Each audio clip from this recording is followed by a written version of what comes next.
February is Black History Month, and to celebrate, the Isabel Anderson Comer Museum and Art Center in Sylacauga is showcasing the works of artist, writer, poet, and speaker, the Reverend Pamela Canzater.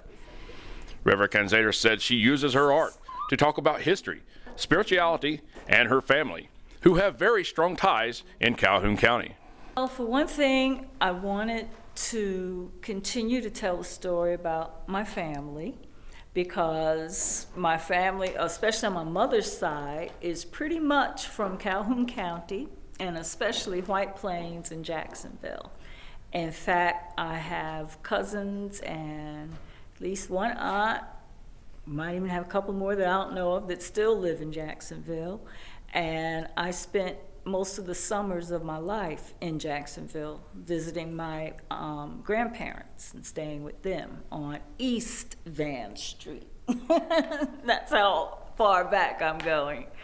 And my family's always been my inspiration, because my great-grandmother, Anna Morgan, who lived in White Plains, would always every year tell me a family story about my great-grandfather, who she was married to. And she would tell me a story about him, and then she would say, okay, you can have his mug. And she said, but if you come back and see me next year, you can have one of his shaving mugs, which was different. And then one year, so I would come back, and then another year she gave me a sugar bowl.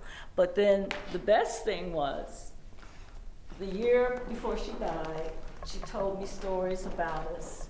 And then she said, when I'm gone, you can have my wedding picture.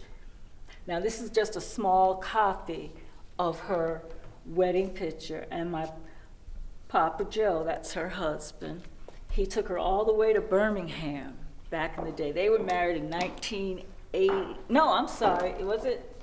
My mother wrote it down in 1888. And so you can imagine how old the portrait is.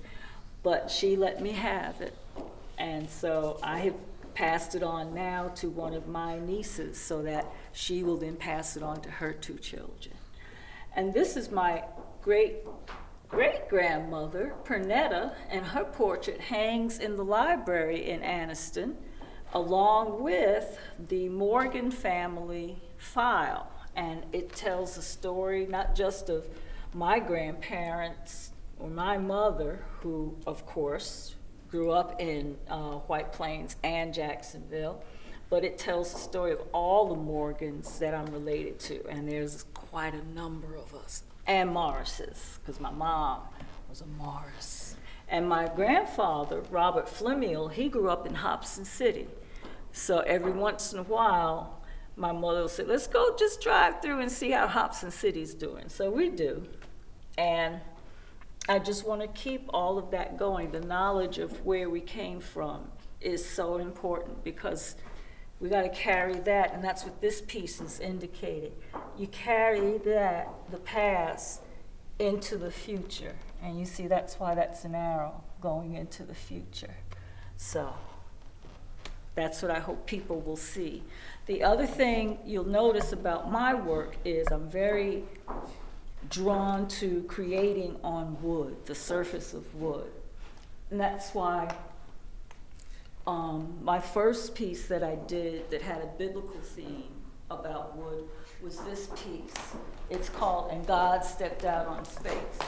It's the first line from the poem The Creation by James Weldon Johnson. And I wanted to print out the poem so people who don't know about it, for Black History Month especially, they could see the poem. Because I used to have to recite that at my church in New York. When I was growing up, we would have afternoons where the young people would have to sing or recite poetry or play an instrument. So we weren't running the streets. But I'm going way back, since that was in the 60s, the 50s, and the 60s. But this one I always love, because this one line in here said, this great God, like a mammy bending over her baby, kneeled down in the dust, toiling over a lump of clay till he shaped it in his own image. And then into it he blew the breath of life, and man became a living soul. Amen. Amen. I love that part. And the first part, it just makes God so accessible to everyone. It says, and God stepped out on space, and he looked around and said, I'm lonely. I'll make me a world. And that's where this came from. So that's what I love about that one. And these 3 panels are each a verse in what used to be called the Negro National Anthem. We now refer to it as the Black National Anthem. Lift every voice and sing. This represents the first verse, and so I titled it Every Voice, because every voice would be singing, and every voice can tell about where we've come from, but also, see, they're pointing there, where we're going. They're facing the future.